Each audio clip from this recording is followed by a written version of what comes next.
Halo, Assalamualaikum warahmatullahi wabarakatuh. Waalaikumsalam warahmatullahi wabarakatuh. Selamat siang buat semua. Semoga semua sehat walafiat. Terima kasih juga atas openingnya dari Kak Nadia yang sweet banget ya. Perkenalkan, pertama-tama nama saya Kirana Ratnamukti. Hari ini saya diberi kesempatan oleh Driskofila untuk berbagi sama teman-teman semua tentang kajian mengenai bakat dan profesi di bidang seni rupa dan desain.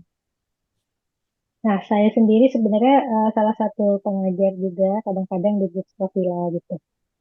Eh, saya latar belakangnya itu adalah salah satu alumni ITB, FSRD jurusan Desain Interior. Itu saya masuk waktu itu tahun 2000. Nah, kenapa pilih desain interior? Itu awalnya dulu saya dari kecil itu cita-citanya ingin jadi arsitek. Karena dulu saya punya sepupu, dia seorang arsitek gitu. Saya senang melihat dia gambar-gambar, gitu, melihat karya-karyanya dia. Nah, waktu itu tuh saya belum tahu bahwa di ITB tuh ada yang namanya Fakultas Seni Rupa dan Desain gitu. Saya tahunya kalau misalnya saya ingin kuliah, ada gambar-gambarnya, itu bidangnya arsitek gitu. Saya tahunya gitu aja.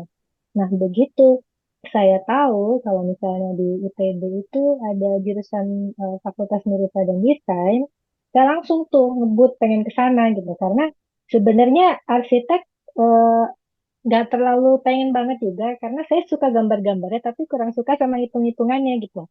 Kan kalau arsitek tuh banyak teknisnya juga ya, bukan cuma gambar-gambar. Nah, akhirnya tahun 2000 saya masuk tuh, saya SMA dulu di SMA 70 Bulungan, Jakarta. Itu saya ambil jurusannya IPA dulu. Eh, tapi akhirnya yang saya seriusin adalah untuk masuk ke ITB. Itu ambil desain interior dan ternyata memang apa menyenangkan sekali gitu. Nah, sebelum saya lanjut cerita saya gimana dari kuliah kemudian dulu, saya mau minta tolong admin untuk share video cuplikan yang mau saya tayangkan gitu. Ya kan admin.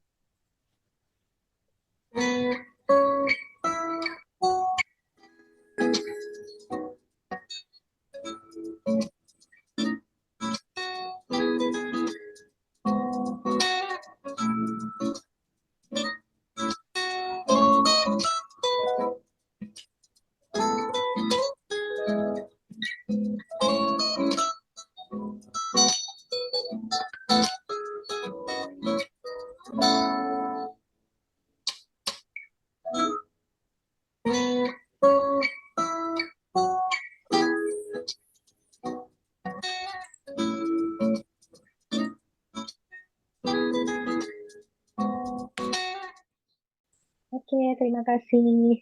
Buat yang masih bingung, saya lanjut ya. Jadi itu adalah video kumpulan dari kegiatan saya sejak saya lulus kuliah sampai sekarang gitu.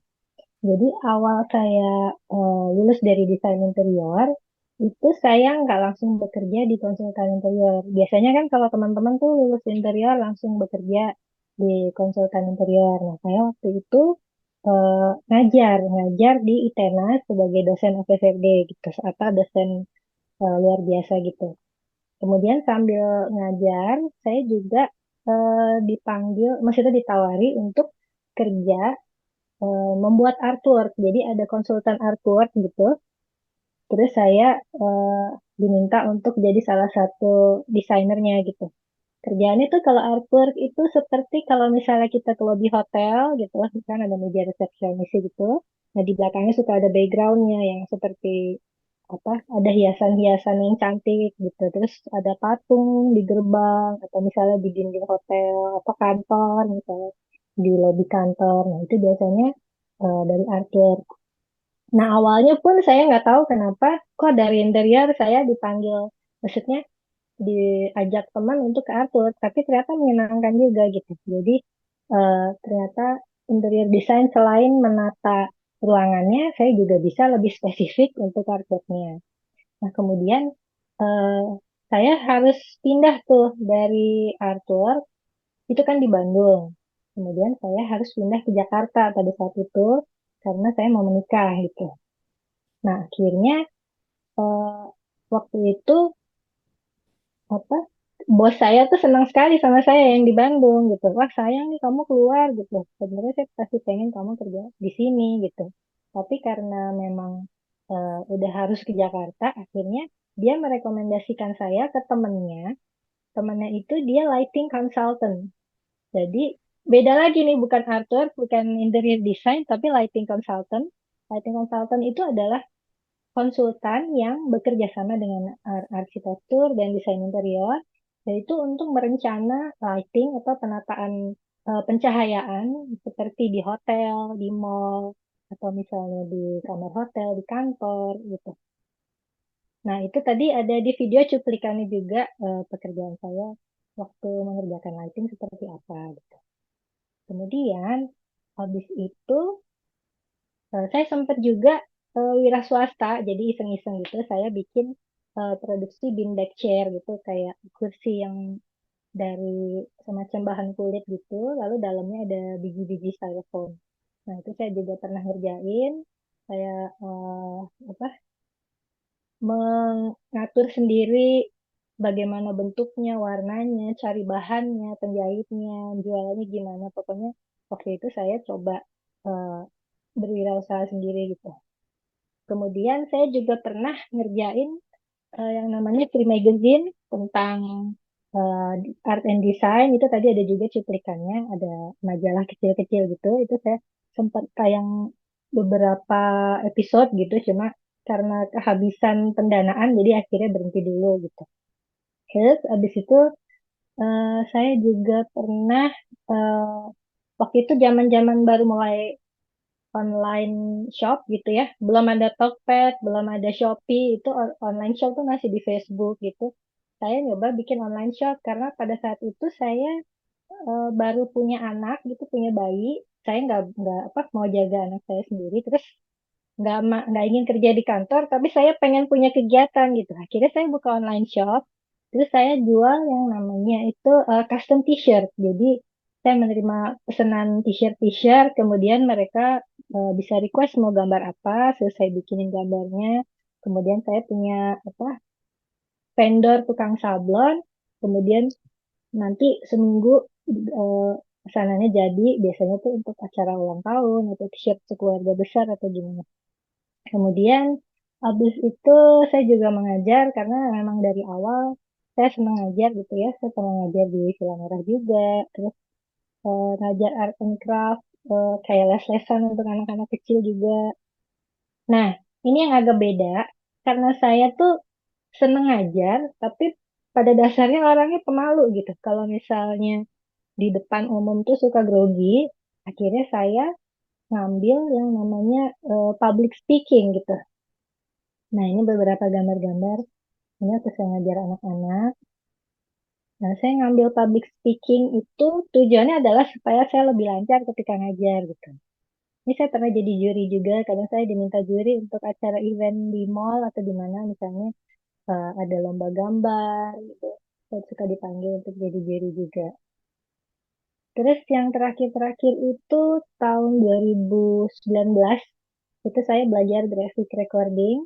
Graphic recording itu adalah eh, seperti notulen tapi dengan bahasa gambar. Jadi merekam kejadian yang ada di meeting atau workshop atau apapun dengan bahasa gambar seperti yang ada di layar.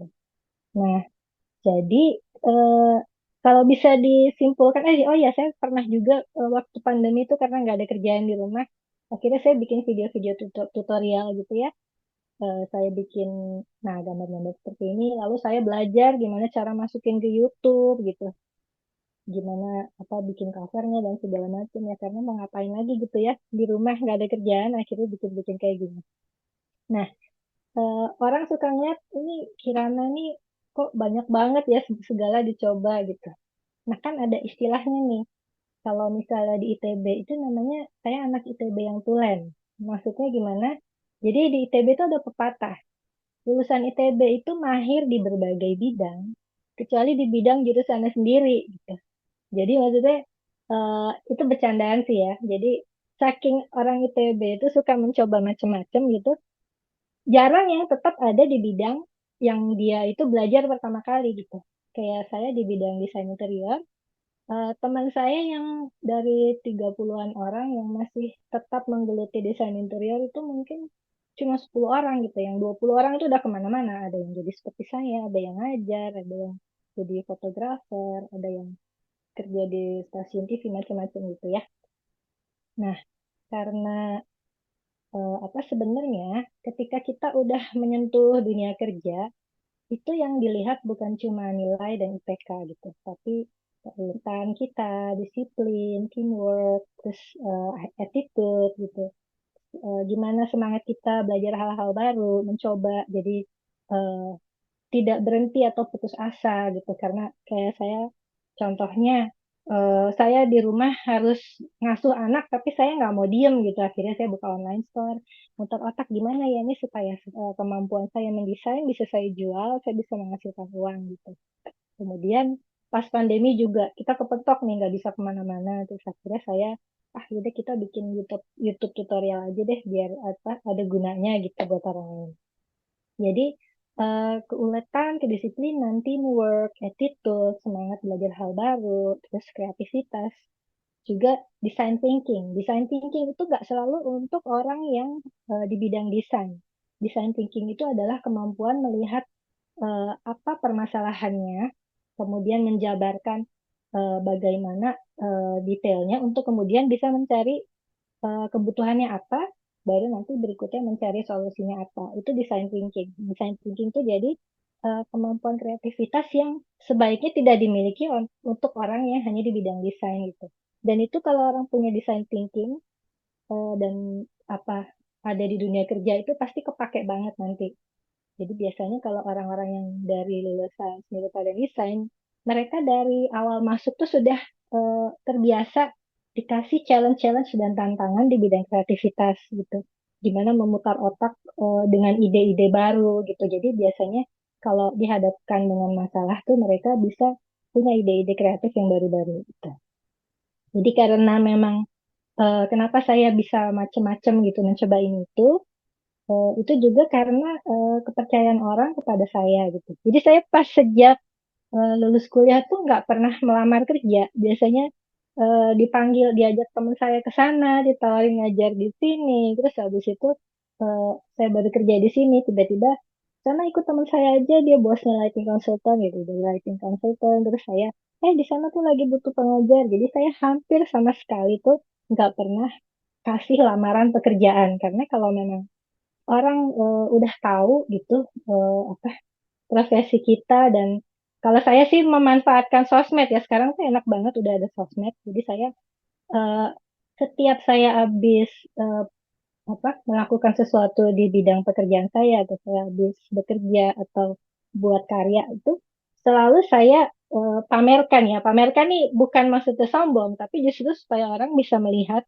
apa yang bisa saya lakukan gitu, potensi saya apa, untuk kemudian gimana orang bisa mengajak kolaborasi kolaborasi untuk event-event selanjutnya, misalnya mau bikin apa gitu. Salah satunya ya acara ini hari ini gitu. Saya bisa apa mendapat kesempatan untuk sharing di sini.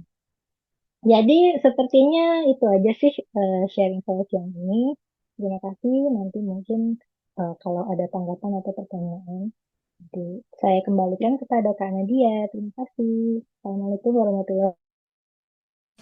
Assalamualaikum warahmatullahi wabarakatuh semuanya.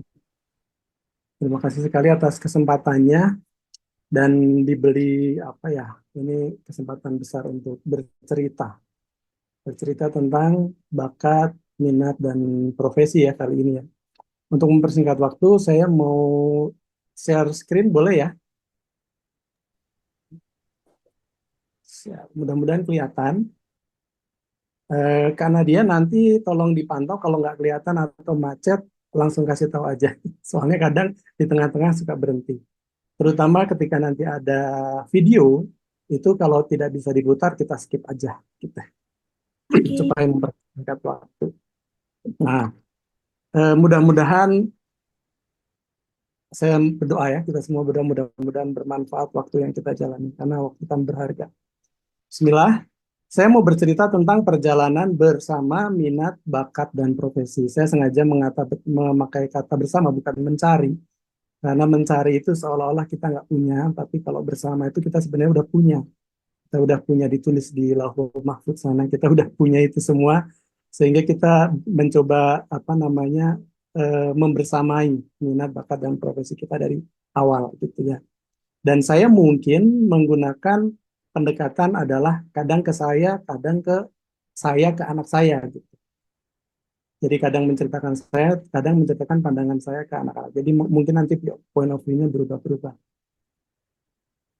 Perkenalkan, nama saya Lukman Bayhaqi, Instagram @lukmanbayhaqi, website www.lukmanbayhaqi.com. Pokoknya Lukman Bayhaqi ada. Saya menyebut diri saya story maker, story maker. Kenapa? Nah, ini nanti semuanya ada di paparan ini, mudah-mudahan bisa jelas. Kita perkenalan pelan-pelan. Saya waktu SMA dulu, saya dari mana ya? Dari SD mungkin ya, dari SD. Saya tuh SD, SMP di desa kecil namanya Karangdowo di Weleri di Jawa Tengah. Pokoknya di peta nggak ada deh. Nah itu bapak saya juga lulusan SD, ibu saya lulusan SD, jadi nggak ngerti apa-apa soal, bukan, ya informasi kurang soal sekolah dan segala macam. Jadi SD, SMP di sana saya jalan kaki, kadang ikut eh, truk sayur buat sekolah karena sekolahnya jauh. Kadang jalan kaki harus berangkat jam 6 gitu. Nah, terus ketika SMA kebetulan ini berkah dari Allah, orang tua tidak sanggup membiayai sehingga saya harus ikut saudara ke Jakarta, dititipkan ke Jakarta, dan waktu di Jakarta bingung mau sekolah mana sehingga kakak saya tuh dikasih tahu sama tetangganya, oh itu ada sekolah bagus katanya gitu. Bisa nggak dilihat ijazahnya, bisa nggak masuk, namanya SMA 8 Jakarta. Ketika masuk, ternyata lolos. Alhamdulillah masuk. Begitu masuk, saya bingung. Ternyata di sana sekolahnya tuh bisa naik mobil. Jadi ada anak sekolah bisa naik mobil, ada anak sekolah yang apa namanya rumahnya sampai tingkat 3, mobilnya ada 7. Itu saya benar-benar bingung.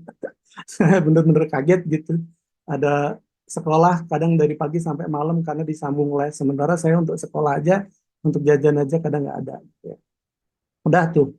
Akhirnya kadang masih saya berhubungan kalau pulang kampung ketemu teman-teman SD.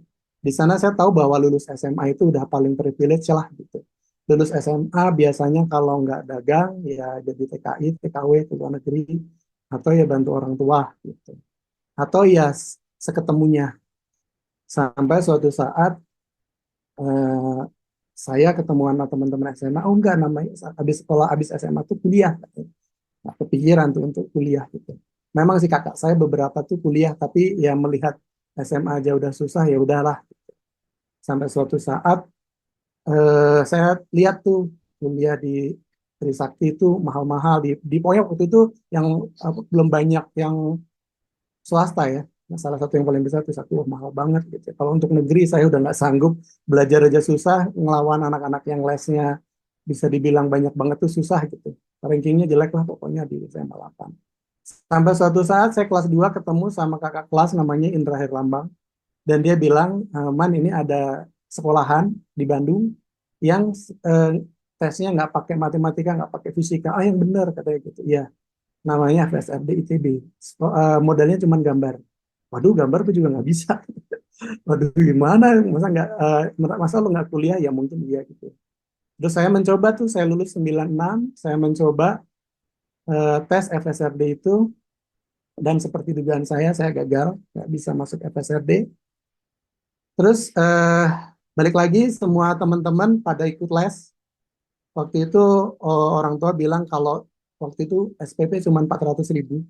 400.000 kalau untuk 6 bulan insya Allah bisa. Tapi kos-kosannya nggak ada duitnya ya nak. Jadi nggak punya kos-kosan waktu itu, tidur di masjid dan sebagainya. Jadi cuma bayar uang sekolah ke kampus.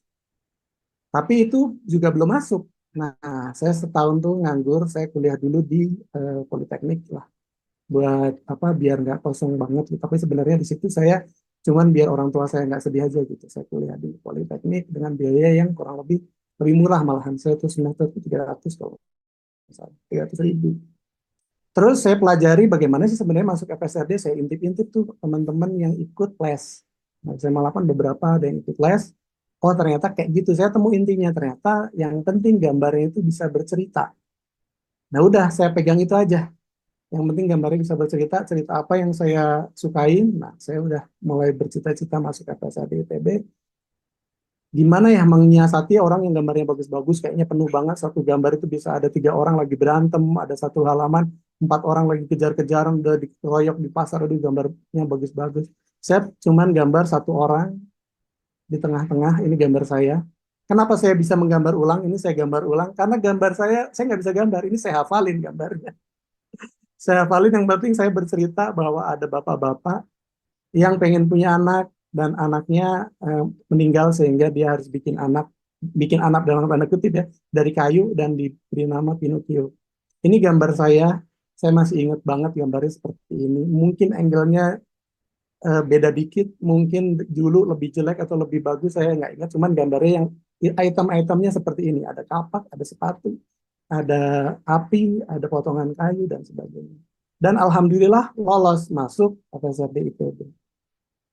Dan ketika kuliah ya namanya kuliah sama aja, di dalam ada pelajaran dan juga pelajaran di dalam ruangan dan pelajaran di luar ruangan, ketemu sama teman-teman, ketemu sama dosen-dosen yang nyebelin, yang menyenangkan, ketemu sama organisasi dan sebagainya. Ketemu sama Kang Denny tapi nggak ketemu sama Kirana, heran itu mana ya. Ada kita berselisih waktu tapi nggak ketemu. Ketika lulus, saya lulus tahun 2002. 2002 ada teman yang bilang ada perusahaan yang paling kiri atas itu adalah pertama saya kerja di perusahaan ini apa namanya pembuat perhiasan dari emas. Nah ternyata di situ ada keterbatasan ya karena emas itu kan beratnya nggak bisa lebih nggak bisa kurang. Waktu itu saya lagi senang eksplorasi, akhirnya saya baru bertahan hanya berapa ya 2 minggu. 2 minggu pindah ke Jakarta, sempat diem di Jakarta, akhirnya masuk ke sebuah perusahaan makanan Nutrifood namanya. Itu tahun 2002 akhir. Masuk ke Nutrifood, di situ saya bekerja sebagai konsultan, bukan konsultan ya, karena internal ya. In-house kreatif, produknya adalah Nutrisari, itu logo Nutrisari, insya Allah saya yang buat gitu ya. Yang jeruk makan jeruk, terus lalu Elmen itu ngurusin badan cowok yang keker-keker. Sampai suatu saat saya mendapatkan tantangan untuk membuat produk untuk anak-anak yang baru dengan hadiahnya adalah alat sulap. Namanya Magic. Jadi minumannya tuh aneh, warnanya merah tapi rasanya nanas, warnanya ungu tapi rasanya jeruk gitu, tapi warnanya berubah-berubah gitu ya. Nah, saya disuruh research, coba anak Indonesia tuh senang nggak sih sama sulap? Akhirnya saya belajar sulap. Akhirnya belajar sulap, ternyata pesulap-pesulap Indonesia waktu itu belum banyak yang mendalami gitu ya. Sehingga saya waktu itu sempat sempat masuk ke komunitas dan lumayan jadi tempat bertanya gitu ya. Ya sama Denny Darko juga waktu itu ketemu Denny Darko, sempat main di TV, sempat dapat job kemana-mana main sulap lah, sampai ke Magelang, sampai ke ya paling jauh ke Jogja lah, ke Jogja gitu-gitu. Waktu itu aneh juga nih, masih bekerja di Nutrifood. Dah tuh bekerja terus tahun main sulap, saya akhirnya dari situ yang saya pelajari adalah public speaking. Saya belajar public speaking, saya belajar hipnosis ya, bukan hipnoterapi. Saya belajar hipnosis, saya belajar NLP, saya belajar tadi public speaking, terus tentang membaca karakter. Karena saya ketemu, ke Bali pernah juga waktu itu ketemu orang-orang bule, saya harus main sama mereka 2 hari 2 malam, karena siang malam ya. Membaca karakter dan sebagainya, lumayan dapat ilmu banyak, saya buat presentasi jadi lebih nambah gitu ilmu. Sampai 2010 saya bertemu dengan teman sekelas saya, Panji Pragiwaksono namanya. Dia waktu itu lagi meniti karir sebagai rapper. Nah, ketika dia jadi rapper itu di sela-sela dia nge-rap, dia suka melakukan seni pertunjukan yaitu namanya stand up comedy. Sampai suatu saat dia dikontak sama Kompas TV untuk mengembangkan kesenian itu di TV dan saya diajak waktu itu. Tapi karena belum punya nama dan sebagainya, saya waktu itu akhirnya mainnya bukan di Kompas TV sebagai mentor aja, mentor atau komedi buddy di sana. dua angkatan ya, 2 tahun sebagai mentor, terus main juga sebagai performernya di ini Metro TV. Di Metro TV lumayan rajin waktu di awal-awal, artinya rajin tuh seminggu sekali tampil di sana. Terus di sayangnya waktu di Indosiar ada halangan, waktu saya ditawarin lagi sebagai mentor ada halangan sehingga tidak diambil gitu ya. Intinya saya dapat pengalaman baru lagi yang namanya stand up comedy, di mana stand up comedy itu lebih rumit ya dibanding sulap ternyata. Walaupun sulap itu lebih mencengangkan, tapi stand up comedy lebih rumit karena itu berkaitan dengan apa ya? Saya menggambarkan gini, kalau sulap itu ketika sulap saya gagal atau misalnya nggak bagus gitu ya, berhasil tapi nggak bagus, tidak memukau, orang tuh tetap tepuk tangan gitu. Karena misalnya burung dara hilang atau saya bisa membaca pikiran gitu. Oh bisa membaca, tapi kadang performernya jelek. Itu orang ya tetap tepuk tangan. Tapi kalau stand up comedy, walaupun materinya lucu, tapi kalau yang membawakannya lucu, tapi kalau penonton tidak tertawa, itu gagal. Walaupun saya di tempat lain materi sama, cara membawakannya sama, bajunya sama, itu tertawa terbahak-bahak, tapi di tempat lain bisa jadi orang nggak ketawa. Dari situ saya belajar, oh ternyata orang itu beda-beda. Di situ saya belajar mendengarkan mereka. Mereka itu sebenarnya seperti apa. Saya pelajari itu karakter orang itu seperti apa. Terus bagaimana mendalami orang itu, sehingga saya eh, berkembang lagi. Sebenarnya tahun waktu pandemi juga ya. Pandemi itu saya membuat satu perusahaan namanya Prakardus, sampai sekarang masih ada mainan dari kardus, prakardus.com. Terus juga buat makanan, siomay sampai sekarang masih ada, Nagri Pasundan namanya. Makanya kalau di konten-konten saya pengen buat satu hari, setiap hari makan siomay, saya lagi mau promosi makanan saya, namanya siomay Nagri Pasundan. Doakan tahun ini ada outlet baru gitu ya. Nah terus eh, 2 tahun yang lalu itu eh, saya, nah tadi ada yang kelewat. Sebenarnya saya tahun 2008 itu dari Nutrifood dikeluarkan. Dikeluarkan tuh bukan saya sendiri, tapi satu divisi dilepas dari Nutrifood, bikin perusahaan sendiri namanya Idea Box. Singkat cerita, Idea Box itu 2019 tutup. Pas pandemi, pas tutup, sehingga saya di PHK nggak punya pemasukan. Akhirnya kenapa saya bikin Prakardus sama Negeri Pasundan. Terus 2 tahun yang lalu itu tahun berapa ya? 2022 saya mulai dari stand up comedy dari dan sebagainya, saya pengen punya kegiatan baru. Saya ikut komunitas menulis. Saya ikut komunitas menulis namanya The Writer untuk menajamkan skill menulis. Lalu tapi ketika saya menulis buku itu masih ada yang ganjel gitu. Apa ya, kok kayaknya nggak berhasil sampai sekarang belum pernah terbit. Padahal naskahnya udah ada beberapa tapi nggak pernah terbit. Sampai suatu saat tahun 2003 saya menghubungi Ernest. Gue pengen menghasilkan karya dari menulis. Eh, Ditambah saya lagi nggak ada kerjaan waktu itu. Selain jualan di rumah ya, saya pengen ada kerjaan gitu ya. Saya menganggap ya berdagang juga bekerja ya, cuman kan berdagang itu udah ada pabriknya sendiri, udah ada apa dapurnya sendiri, terus yang jualan juga udah ada sendiri. Sehingga saya kayak pengen berkarya lah. Saya minta kerjaan ke Ernest, ya udah coba aja kirim tulisan, terus saya kirim tulisan berupa sinopsis. Wah bagus nih kata Ernest. Lalu di Ernest cuma bilang gini, ini bagus tapi di kantor gue lagi penuh. Ini gue lempar ya ke teman-teman gue, akhirnya dilempar, nyebar lah sinopsis saya, dan saya diterima di Cinemart. Cinemart sebagai konsultan penulis, terutama komedi, 2023. Dan 2023 itu di Cinemart saya sudah menulis 4 judul, tapi empat-empatnya nggak tahu deh udah diproduksi apa belum. Kayaknya satu sudah mulai diproduksi dan tayang di Mola TV, judulnya Siap Coach. Tapi Moji TV bukan Mola ya, Moji TV. Terus tahun 2024 saya juga menghubungin Aco, waktu itu belum, Aco itu Muatli Aco yang bikin agak lain, waktu itu belum bikin agak lain, belum tayang. Saya juga minta, gue pengen bikin karya nih dari tulisan. Oh ya udah boleh, gue lagi nulis film judulnya Induk Gajah 2.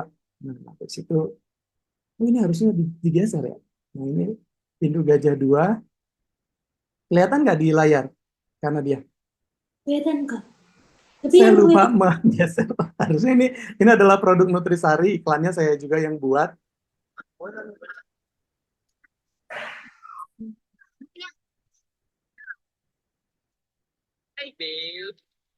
Yang berminyak bukan mukanya, tapi ini Nutrisari Ya, nggak harus semuanya, nanti lama.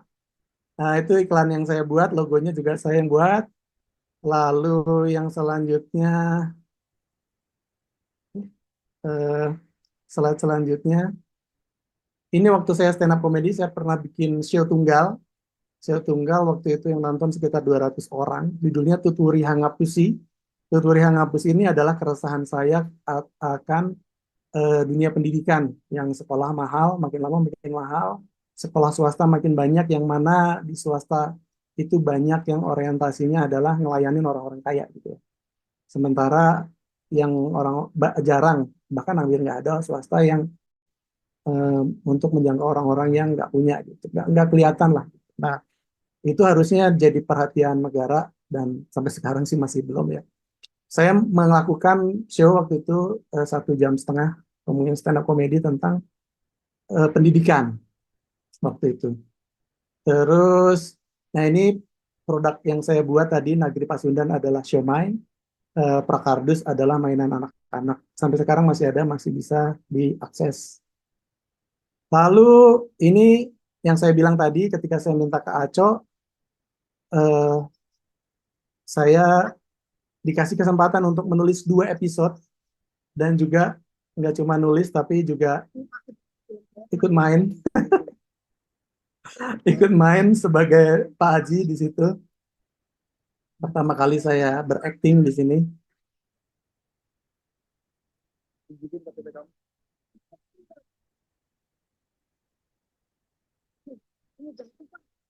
Lanjut aja ya.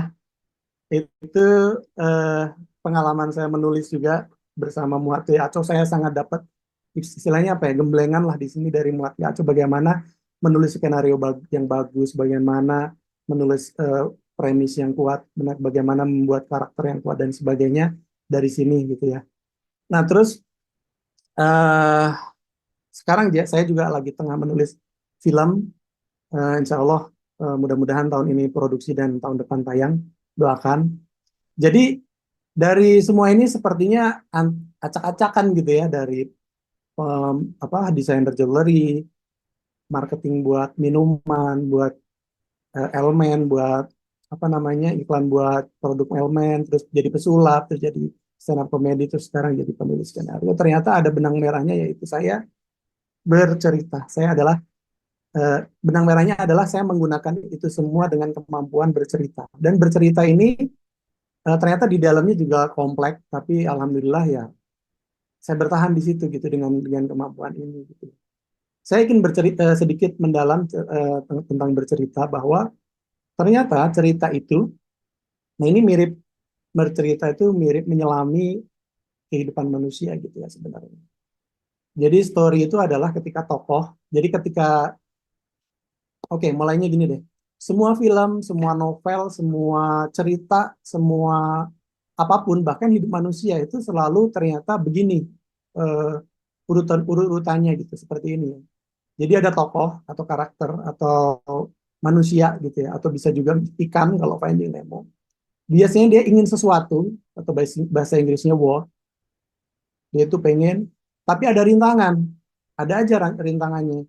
Kayak tadi di film Indu Gajah ada cewek yang pengen nikah, belum pengen nikah, masih pengen bekerja, tapi halangannya adalah disuruh nikah. Begitu nikah, halangannya adalah harus satu marga karena dia orang Batak. Ketika udah dapat yang satu marga, tapi ternyata nggak cocok dan sebagainya. Ada aja rintangannya. Sampai suatu saat dia melakukan sesuatu atau skill yang dia punya, biasanya dia pakai untuk menghalangi menebus rintangan itu. Sampai akhirnya dia menemukan yang dia butuhkan. Jadi kadang yang dia inginkan sama yang dia butuhkan itu berbeda. Kayak ada film misalnya di awal dia pengen banget gitu ya, jadi seorang terkenal, jadi orang yang famous, yang superstar, tapi endingnya cuman sebenarnya dia ingin baikan sama orang tuanya. atau pengen jadi kaya tapi di endingnya sebenarnya yang dia butuhkan adalah punya pasangan yang mau mengerti dia. Seperti itu kebanyakan cerita itu ya. Jadi cerita itu ada want, ada need, terus ada skill di situ untuk bertahan hidup. Nah itu ternyata kepake semuanya ketika saya bikin desain. Desain itu saya selalu mendengarkan gitu, orang itu butuhnya apa sih? Kayak orang hamil butuh kursi gitu ya. Orang hamil butuh kursi.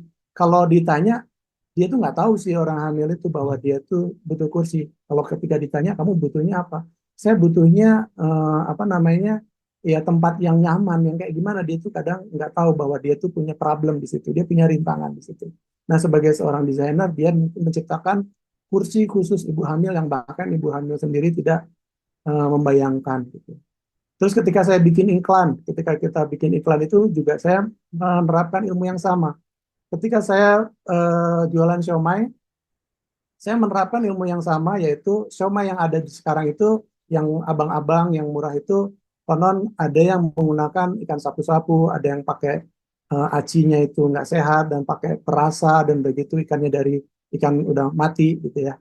Itu kan sebenarnya si kita membayangkan pembeli pengen makan somai, tapi rintangannya adalah somai yang ada itu banyak kan nggak sehat. Makanya saya memberikan apa yang mereka butuhkan, yaitu somai yang sehat. Ketika saya jual mainan kardus gitu ya, saya tuh juga menerapkan ilmu yang sama. Tokohnya adalah si ibu-ibu gitu ya. Ibu rumah tangga itu pengen mainan, pengen anaknya itu nggak main gadget pada waktu itu ya, zamannya pandemi, zaman awal. Mereka tuh nggak main gadget gitu. Tapi mainan-mainan yang ada itu membosankan. Kayak misalnya mobil-mobilan dibeli udah jadi gitu mobilnya. Sehingga ketika dimainkan cepat bosennya gitu. Dan belum tentu dapat apa-apa. Akhirnya dia orang tua merasa punya masalah gitu. Dia pengen anaknya itu kreatif, tapi mainannya nggak mau hanya gadget atau mainan yang sudah jadi. Akhirnya saya membuat sesuatu yaitu mainan dari kardus. Jadi saya mainan itu berupa kardus bekas, lembaran kardus, sehingga bisa jadi lampu. Jadi yang bikin tuh anaknya dibantu sama orang tuanya. Dan di situ ditumbuhkan skill untuk bekerja sama gitu. Jadi dari mainan yang dari kardus ada manfaatnya. Ternyata yang dibutuhkan anak-anak itu bukan cuma mainnya, Bu. Yang dibutuhkan adalah keterlibatan orang tua. Makanya mainan kardus yang saya punya itu membutuhkan bantuan orang tua. Beberapa orang ada yang protes, kok mainan malah bukannya dimainin anak-anak malah ngerepotin orang tua. Justru di situ. Ketika mainan itu harus dimainkan bersama orang tua, maka keterlibatan orang tua dibutuhkan di situ. Dan ternyata ya itu yang dibutuhkan sama ibu-ibu itu gitu ya. Dan story ini saya pakai selalu di dalam uh, setiap pekerjaan saya ternyata ya. Nah, sampai terakhir saya belajar tentang menulis film dan menulis skenario. Ada yang namanya karakter atau archetype. Archetype itu ternyata, nah ini menyambung nanti ke bakat, minat, dan profesi ya. Saya mencoba menyambungkan gitu ya. Archetype itu adalah kelompok-kelompok manusia yang ternyata punya kecerdasan tertentu. Kecerdasan ini memang dimiliki dari lahir gitu ya, dari genetik sifatnya gitu ya. Jadi nggak bisa diapa-apain, memang sifat dasarnya begitu. Gitu. Nah itu tuh saya belajar ada minat, ada bakat, ada skill setiap manusia itu. Nah bakat itu kebanyakan orang yang punya bakat itu yang kelihatan aja gitu. Yang misalnya melukis, menari, menggambar, atau menyanyi itu kan kelihatan. Padahal bakat juga ada yang tersembunyi gitu ya. Mana dia?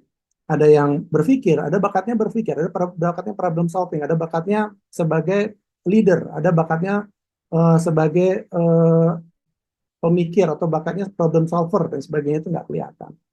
Nah makanya saya belajar juga dari Howard Gardner namanya, bahwa manusia itu sebenarnya punya potensi genetik gitu ya, archetype gitu kalau di film itu istilahnya, atau kecerdasan atau bakat gitu ya. Ada yang di linguistik, logika, atau visual, jasmani. Jadi kalau misalnya bakatnya linguistik, dia jago dalam bahasa. Saya sendiri dari sini jadi ketemu gitu. Ternyata bakat saya yang kuat itu adalah logika dan linguistik. Ketika bikin cerita itu kalau nggak logis, orang pasti marah gitu. Kalau bikin cerita itu, nggak mungkin kayak gitu. Makanya logikanya harus kuat dan linguistiknya harus bagus. Dan juga musikalnya juga bagus. Karena cerita itu ternyata harus ada ritmenya gitu. Dan ada interpersonal, itu intrapersonal itu keluar, interpersonal itu ke dalam, naturalis itu sesuai melihat pengamatannya bagus ke alam, eksistensial itu dia pemikirannya bagus, apa sih namanya, transcendental lah gitu lah. Jarang sih kalau eksistensial tuh anak-anak muncul di situ. Nah dari sini saya juga memetakan ternyata anak-anak itu juga punya potensi ini gitu. Lalu minat. Nah potensi-potensi tadi kalau nggak ketemu minat, akhirnya ya sayang gitu ya. Nggak keluar, nggak melejit atau mejen istilahnya kalau kalau petasan tuh nggak meledak gitu ya. Nah minat itu ditimbulkan dari mana sih? Biasanya dari ini nih, dari lingkungan keluarga, lingkungan sekolah. Jadi kalau misalnya saya pakai contoh ekstrim, pada zaman dulu, zaman Sparta, Sparta itu ada sebuah klan atau suku gitu yang jagonya cuman berperang. Jadi setiap anak itu umur 6 tahun dibuang ke hutan. 6 tahun ya, 6 tahun dibuang ke hutan. Kalau yang berhasil hidup, dialah yang menjadi Sparta, menjadi pasukan Sparta. Sehingga yang punya bakat-bakat lain mati semua, yang bakatnya menyanyi mati semua. Cuman yang bakatnya jasmani, yang punya kecerdasan jasmani, yang hidup gitu ya. Nah, ini membuktikan bahwa minat itu menyelamatkan bakat itu tadi. Jadi bakatnya itu diselamatkan oleh minat gitu ya. Karena dengan minat itu anak-anak jadi tahu kayak anak saya itu dia punya minat ke otomotif dan dia punya bakat menggambar gitu. Jadi nyambung gitu ya. Ternyata otomotif dan gambar dan dia sudah membayangkan nantinya bakal jadi seorang pemilik pabrik mobil. Dia pengennya begitu. Nah, itu juga ada uniknya juga sih. Ternyata dulu saya sangat membenci gadget gitu ya. Tapi sekarang sebaliknya, saya juga sangat berterima kasih pada gadget karena ketika saya pengen tahu minatnya anak itu di mana, saya tinggal lihat aja history apa yang dia lihat di YouTube atau apa yang dia buka di TikTok. Dari situ saya tahu minatnya itu ternyata anak saya yang kedua itu suka di mobil, yang pertama sukanya di art atau sesuatu yang kreatif gitu ya. Saya tahu karena saya lihat dari sosial media yang dia buka. Bahkan ketika anak yang saya yang pertama tuh mencoba hobi baru yaitu tinju, sekarang hobinya tinju. Ternyata tetap yang didalami sama anak saya itu adalah artnya, bagaimana di balik tinju itu ada apa sih nilai-nilai value yang ada di balik tinju itu apa. Jadi ada keluarga, sekolah, lingkungan, fisik dan kesehatan, tradisi ya maksudnya ini tradisi dan budaya, informasi dari internet juga mengaruhi minat si anak-anak itu tadi gitu ya. Tradisi dan budaya contoh tadi ya yang Sparta tadi. Nah sekarang memang paling besar mau nggak mau informasi dari internet itu mempengaruhi minat dan bisa berpengaruh pada bakat.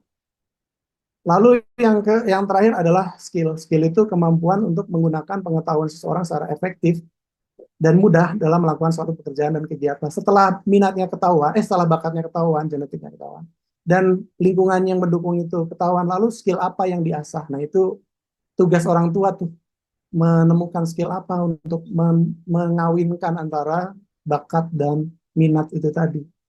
Kalau itu ketemu, insya Allah sih menyenangkan gitu ya, anak pun yang udah ketemu minat dan bakatnya. Tapi itu ada yang lama, bahkan banyak orang tua yang udah berumur pun sampai sekarang nggak ketahuan gitu ya. Minatnya apa, bakatnya menggambar, atau kerja jadi bank itu juga ada.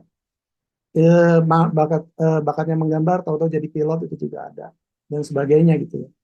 Dan kalau yang paling enak itu kalau ketemu tiga-tiganya, menurut saya. Contohnya ini ketika ini yang dilihat adalah konser. Ketika konser, mungkin ketika anak tertarik nonton konser, kamu mau jadi apa? Mau jadi penyanyi? Orang tua kan kadang suka ngejudge begitu. Tapi ternyata dari konser itu banyak sekali gitu.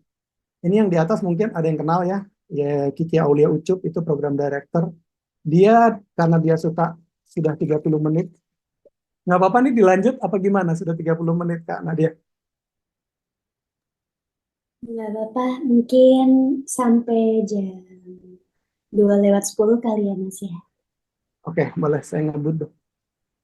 Oke.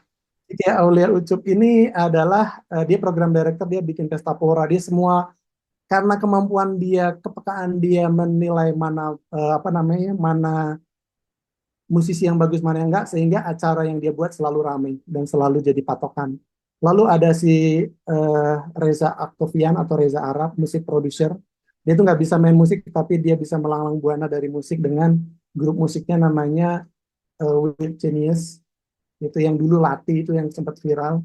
Terus ada yang dari konser dia jadi gitaris, ini gitarisnya Ran, lalu ada yang jadi MC dan sebagainya. Jadi dari jadi satu minat karena bakatnya beda-beda, maka skill yang terasah juga beda-beda, maka jadinya jadi beda-beda gitu ya. Terus jadi saya ingat satu kata-kata dari Tom Knott. Tom Knott itu punya pelatih basket. Hard work beats talent when talent doesn't work hard. Jadi bakat itu bisa dikalahkan sama kerja keras ketika bakat itu tidak melakukan, seorang yang berbakat itu tidak melakukan kerja keras. Nah, kerja keras itu bisa diartikan tadi ya, ketemu dengan skill dan minat yang tepat. Nah, saya pengen menyambungkan dengan Great Scovilla menggambar sebagai alat. Alat untuk apa? Alat untuk mengasah skill. Karena bisa jadi anak-anak itu dengan gambar, dia bisa menemukan bakatnya. Jadi menemukan dia itu kecerdasannya ada di mana dari menggambar. Menemukan dia itu minatnya di mana dari menggambar. Jadi bukan masalah bagus atau tidak, tapi dengan menggambar dia bisa mengkomunikasikan apa yang ada di dalam hatinya, apa yang ada di dalam dirinya dikomunikasikan lewat gambar. Nah, kalau skillnya itu dilatih, sehingga gambarnya itu bisa mencerminkan orang tua jadi tahu, oh ternyata anak saya condongnya kemana. Jadi menggambar itu bukan sebagai tujuan akhir. Artinya gambar saya bagus, nggak penting. Gambar bagus, gambar jelek, nggak penting lagi. Karena gambar digunakan sebagai alat. Alat untuk itu tadi ya, menemukan minat, bakat, dan sebagainya. Lalu ada, kelewat. Nah ini dia. Nah, saya pengen menggunakan 3 ilustrasi tokoh ini. Yang atas Leonardo da Vinci, saya cepat aja. Leonardo da Vinci ini adalah seorang jago gambar, tapi dia adalah seorang engineer. Banyak alat-alat yang prototypingnya itu ditemukan oleh si Leonardo da Vinci ini. Karena dia jago menggambar ya. Sehingga dia tahu anatomi tubuh itu dari menggambar. Lalu ada Sunan Kalijaga. Sunan Kalijaga ini juga karena dia minat menggambar, dia bisa menyebarkan agama Islam. Ini terlepas dari keyakinan ya, menyebarkan agama Islam dengan gambar. Dia mendapat dia tahu bahwa di Islam itu nggak boleh menggambar makhluk hidup, maka dia mengubah makhluk hidup menjadi seperti wayang, sehingga wayang ini seperti alien gitu ya, tangannya panjang, badannya kurus gitu. Yang penting apa? Yang penting dia suka bercerita dan ceritanya bisa disampaikan lewat gambar gitu. Dan dia menciptakan wayang, dia menciptakan musik, dia juga desainer baju juga ternyata si Sunan Kalijaga. Yang paling bawah Hitler itu juga dulunya adalah suka gambar. Ini terlepas dari keyakinan juga ya, karena ada orang yang benci sekali sama Hitler. Nah ini Hitler ini sudah diakui sebagai salah satu tokoh yang berhasil membuat pasukan terbanyak dan paling ganas gitu. Itu karena posternya bagus-bagus. Karena desain posternya dipikirkan betul sama si Hitler. Termasuk desain baju tentaranya membuat orang-orang tuh, anak-anak muda tuh pengen jadi tentara. Desainnya yang membuat desain bajunya adalah Hugo Boss. Hugo Boss tahu ya, itu direkrut sama Hitler untuk mendesain baju. Lalu VW Beetles itu juga desain mobil atas inisiatif si Hitler, bahwa Hitler tuh pengen mobil rakyat tapi bagus, beda dari mobil yang ada, sehingga lahirnya Beetles. Termasuk arsiteknya Jerman itu semuanya didesain sedemikian rupa sehingga ketika masuk tuh orang terintimidasi sama orang Jerman. Kata Hitler, gue pengen bikin rumah ketika orang buka pintu udah minder duluan. Hitler pernah bilang kayak gitu. Sehingga dia di arsitek pun jalan gitu ya. Jadi dari menggambar itu sebagai tools untuk menjadi apapun. Jadi seorang seniman besar atau master gitu ya, seperti Leonardo da Vinci, atau jadi pemuka agama seperti Sunan Kalijaga, atau menjadi penguasa negara yang sangat kuat seperti Hitler dari menggambar. Lalu bagaimana sih menemukan? Saya seperti Kak Kirana tadi sudah menyinggung sedikit, saya menggunakan metode design thinking. Saya cepat aja ya.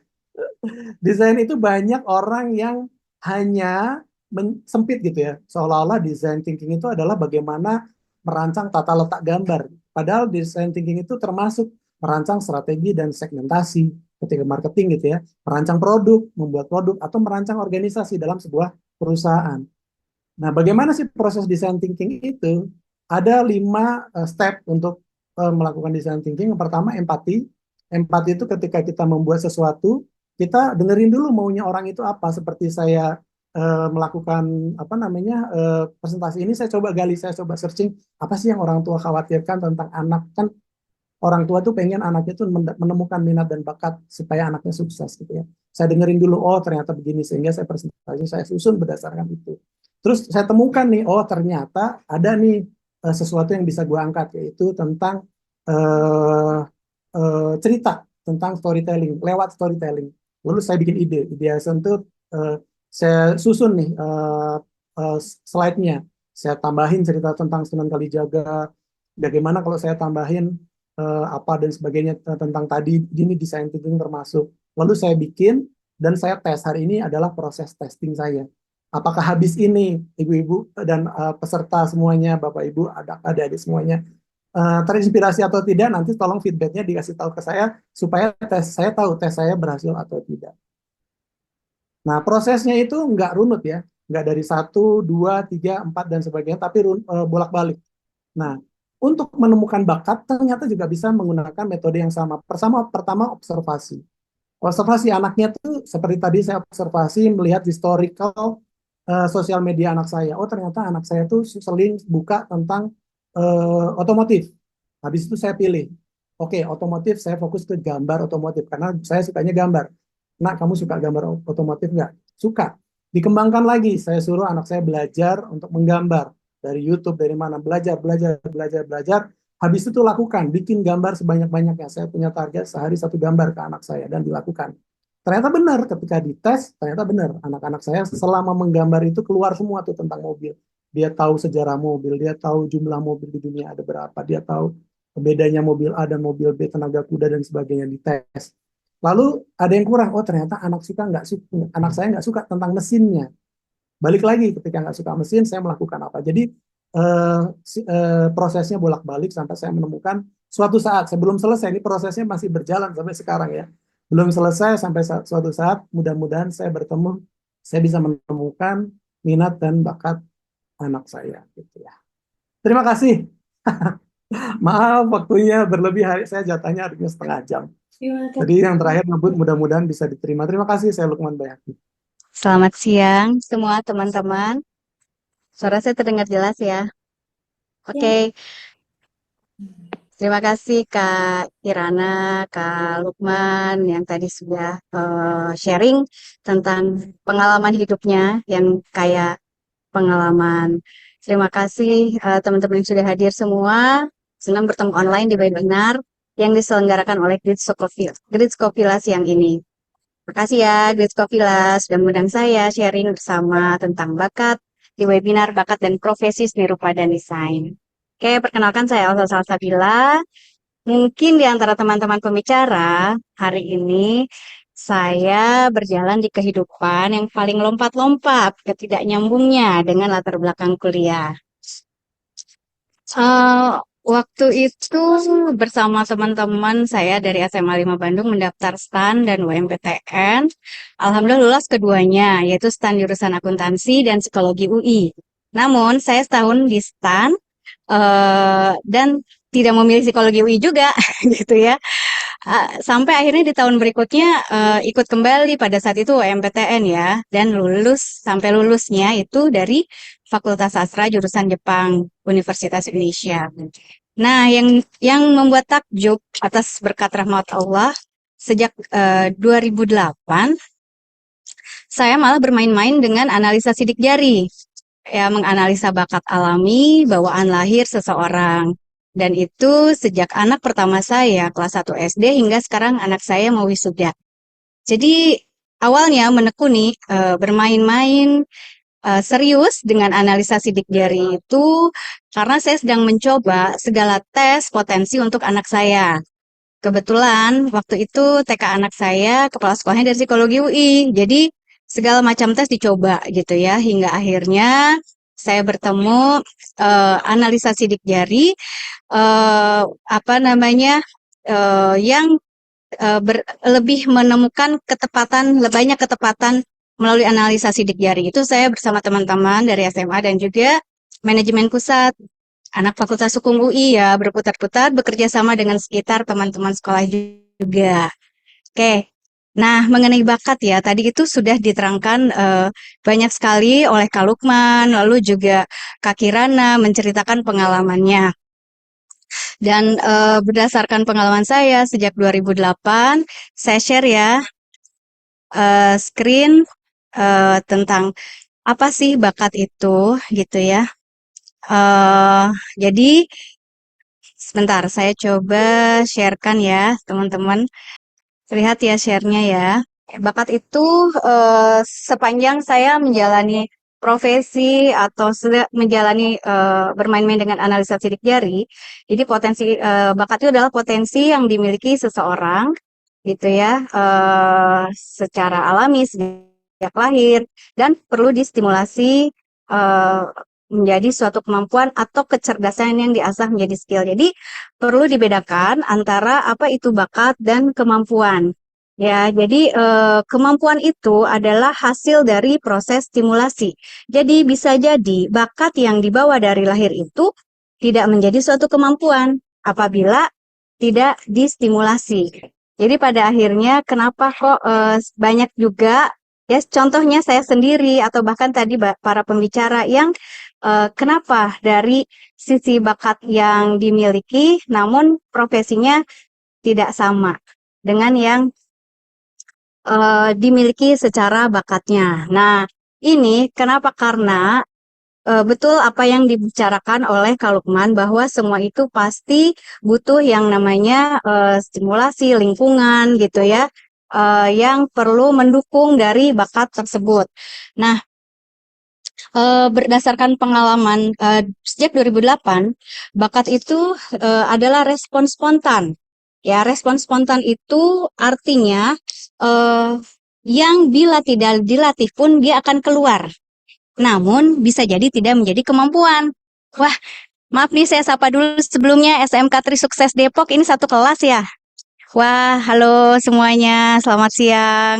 Terima kasih sudah hadir. Hebat, hebat, hebat.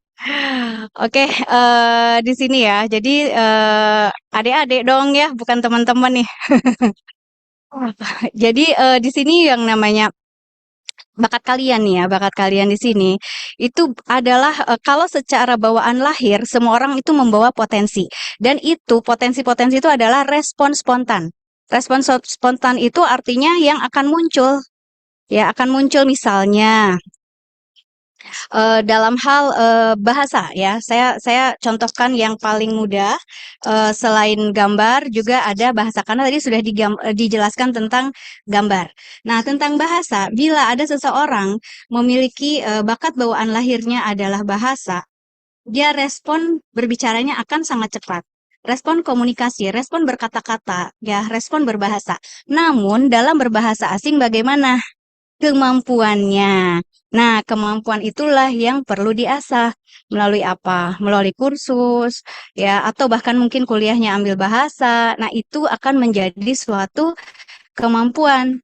Karena yang namanya kemampuan ya seseorang yang tidak memiliki bakat bila diasah selama 5.000 jam tentu akan menjadi ahli di bidangnya. Ya, saya contohkan kalau di Jepang itu ada namanya kabuki. Kabuki itu seni yang turun-menurun. Jadi, misalnya anak dari seorang apa namanya seniman kabuki pasti akan ahli juga di kabuki meskipun dia memiliki bakat yang lain. Kenapa? Karena dilatih sejak sebelum umur 5 tahun pun sudah dilatih. Nah, perkara dia sudah besar profesinya apa, tetap dia apa namanya ahli di bidang kabuki gitu. Jadi seni ya, seni. Nah, itulah yang disebut dengan apa namanya menjadi suatu kemampuan bila diasah ya. Artinya bila misalnya bakat ya, kayak saya next coba, saya next dulu. Nah, ini memang sorry sorry. Yang selalu saya sampaikan sharingkan ke beberapa orang tua ya, bukan beberapa. Artinya setiap saya sharing kepada orang tua selalu samakan dulu bahwa bakat itu bukan sekedar penentu profesi, tapi bakat itu adalah style atau gayanya ya. Gaya di sini seperti misalnya Misalnya ya, ini karena kita sedang bicara tentang Grid Scovilla tentang gambar. Artinya si gambar ini akan menjadi modal atau menjadi style yang bila dilatih itu dalam menjalankan aktivitasnya. Aktivitas ini ya bisa profesi, bisa pekerjaan, bisa bisnis, bisa hobi gitu loh. Nah, itulah si bakat itu atau style ya, saya lebih bicara bakat atau respons spontan itu akan menjadi stylenya dia dalam menjalankan kehidupan. Ya, kehidupan itu saya sebut kehidupan. Kenapa? Karena yang namanya profesi ya kehidupan, pekerjaan, bisnis, hobi itu adalah kehidupan seseorang. Ya, hobi aja bisa menghasilkan uang gitu kan. Nah, seperti itu. Jadi, itulah yang kenapa saya sebut sebagai style. Jadi, yang disebut style di sini lebih kepada modal dalam menjalani kehidupan itu, seperti pengalaman Kak Kirana dan Kak Lukman tadi. Artinya, bakat-bakat yang dimiliki secara, kalau boleh saya telaah ya, Kak Kirana itu bisa jadi spasialnya yang lebih tinggi. Spasial itu adalah ide, imajinasi, konsep gitu ya. Bagi beberapa orang mungkin disebut spasial itu adalah kecerdasan ruang. Namun itu adalah salah satu gitu. Salah satu ya. Salah satu dari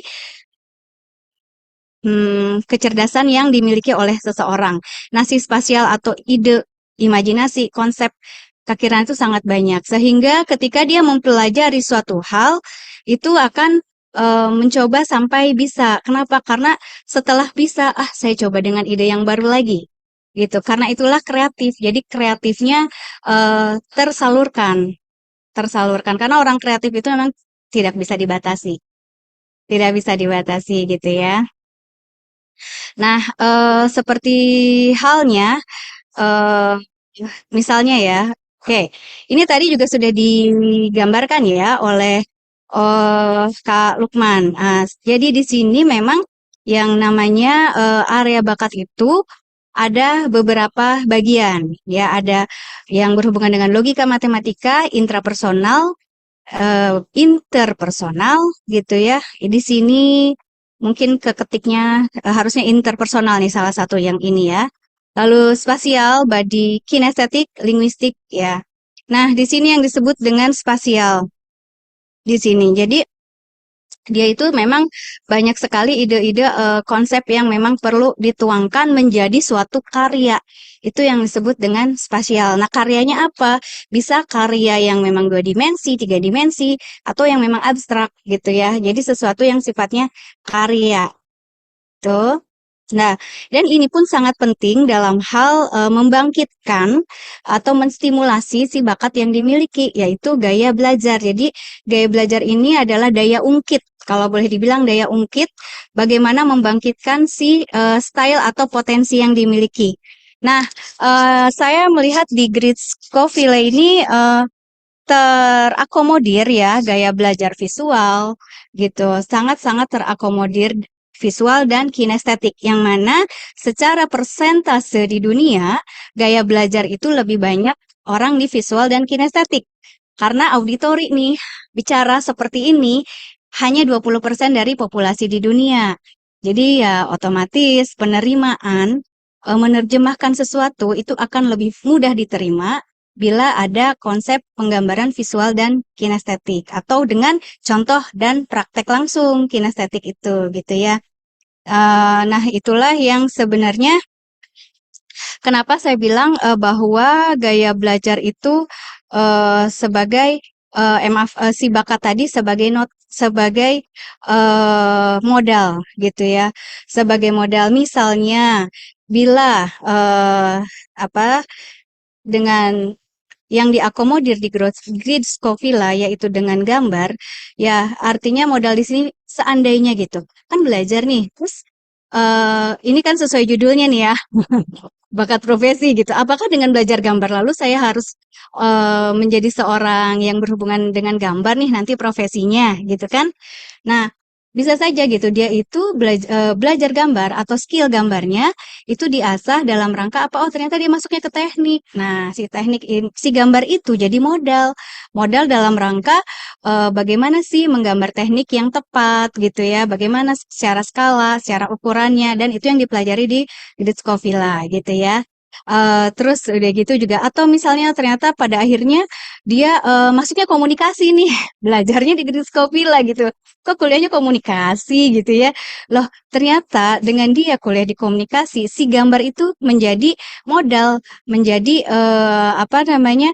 Modal dia bagaimana dia bisa berpresentasi dengan lebih baik dengan menggunakan media gambar kepada pihak-pihak yang dituju gitu loh. Jadi kemampuan gambar di sini adalah sebagai modal bagaimana si bakatnya juga menjadi muncul begitu ya.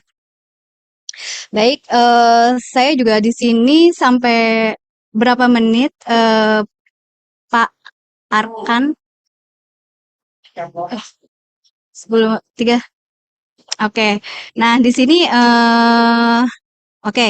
Jadi kalau boleh dibilang gitu ya, yang namanya kombinasi-kombinasi. Oke, sebentar. Tadi saya kembali ke gambar yang di sini ya, bahwa yang namanya bakat itu tidak berdiri sendiri.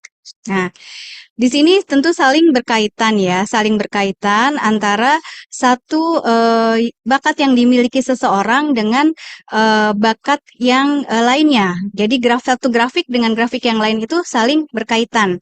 Karena tidak mungkin yang namanya suatu punya ide bagaimana spasial ini bisa terwujud gitu ya, tanpa adanya kemampuan di body kinestetiknya, tanpa ada kemampuan bagaimana secara intrapersonal saya yakin nih bahwa ide saya ini bisa menjadi suatu karya. Nah, keyakinan itu ada di intrapersonal gitu. Karena ada juga kan dia punya ide gitu, tapi kok nggak jadi-jadi ya gitu. Hanya baru apa namanya wacana. Baru wacana, belum jadi. Nah, itu biasanya karena dia faktor intrapersonalnya yang kurang kuat dari bawaan lahirnya, dari dirinya. Sehingga dia butuh dikuatkan oleh lingkungan, butuh dukungan. Tapi bila secara pribadinya, intrapersonalnya sudah strong, ya, terus dia punya ide, pasti akan terwujud. Namun tentunya itu juga saling bekerja sama lagi dengan grafik yang lain. Bagaimana dia bisa mempresentasikan si idenya? Pasti kan butuh kemampuan berbahasa. Contoh, tadi saya mendengar bahwa Kak Kirana ya belajar public speaking gitu. Nah, itu adalah salah satu cara untuk menunjang bagaimana sih si kemampuan dia itu muncul dan akhirnya juga orang-orang bisa tahu, bisa memahami bagaimana sih karyanya itu ada gitu loh. Nah, itu jadi itulah yang perlu diketahui bahwa ya kenapa saya pas dari awal bilang bahwa bakat itu bukan sekedar penentu profesi gitu ya. Jadi tidak ada apa namanya bahwa kalau jadi dokter itu harus logika matematika. Oh, kalau misalnya orang seni itu spasial, enggak juga gitu. Sekarang kalau misalnya dia ke desain interior, pasti akan butuh logika. Ya, karena dia pasti butuh berhitung, butuh ukuran gitu ya. Atau misalnya ternyata apa namanya? Oh, ternyata kalau misalnya anak komunikasi itu harus linguistik, enggak juga gitu. Anak komunikasi nggak harus selalu linguistik gitu. Bisa aja dia kenapa butuh area naturalisnya, area visualnya gitu. Karena dia pasti butuh gambar, bagaimana caranya dia menyampaikan dengan lebih baik. Nah, apa namanya, sebenarnya memang tidak banyak yang saya sampaikan karena sebenarnya bahwa yang namanya tadi hanya mencoba men-sharing-kan dari hasil apa yang dibicarakan oleh Kak Kirana dan Kak Lukman. Artinya yang namanya bakat itu pasti memerlukan gitu ya. Jadi memang memerlukan banyak sekali stimulasi gitu ya. Kalau Kak Lukman bilang perlu kerja keras, disiplin gitu ya, untuk berkembang maksimal. Nah, itu memang sangat penting gitu. Nah, kenapa? Karena bila stimulasinya sesuai, otomatis minat passion juga berjalan. Dan tentunya yang diharapkan adalah bahagia ya dalam menjalankan apa yang dalam kehidupannya gitu, baik secara profesi, secara pekerjaan, ataupun secara hobinya. Itu frame Sebelum semua. sebelum kita foto kita closing statement dulu ya dari ketiga narasumber kita, Kang Lukman, Mbak Kirana dan juga Bu Elsa. Inti dari webinar hari ini bisa. Baik, dari siapa dulu, Mbak? Silahkan Bu Elsa dulu. Oh ya, ya terima kasih. Intinya terima kasih kesempatan dari Grisco Villa. Keren-keren pesertanya, keren-keren juga teman-teman saya yang menjadi pembicara, keren hostnya, keren adminnya. Intinya berkaitan dengan bakat dan profesi seni rupa dan desain ini, kembali saya ayo bakat itu menjadi salah satu modal. Bakat itu akan menjadi suatu kemampuan bila distimulasi.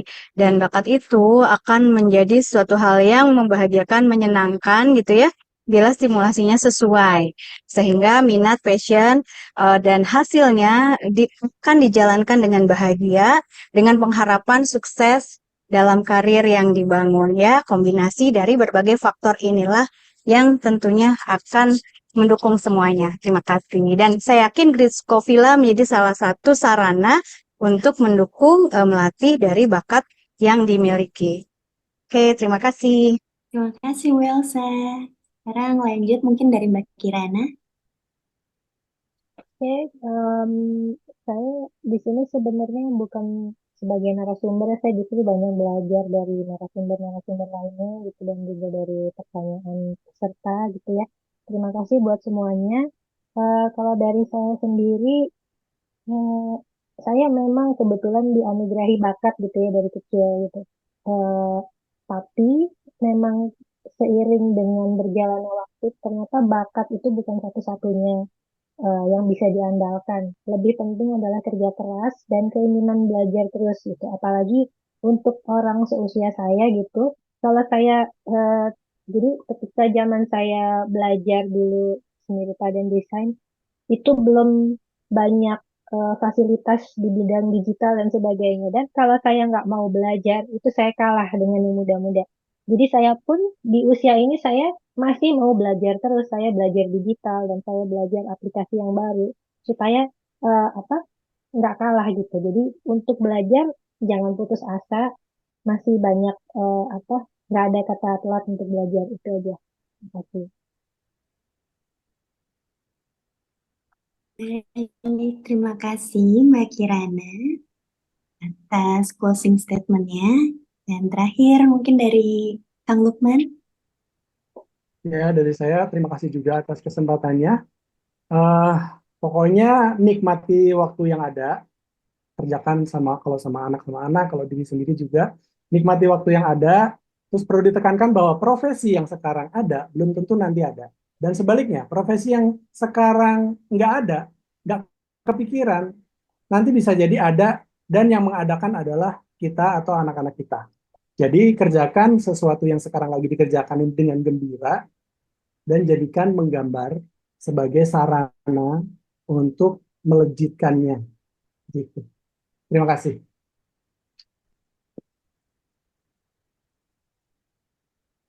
Kang Lukman, terima kasih kepada tiga narasumber.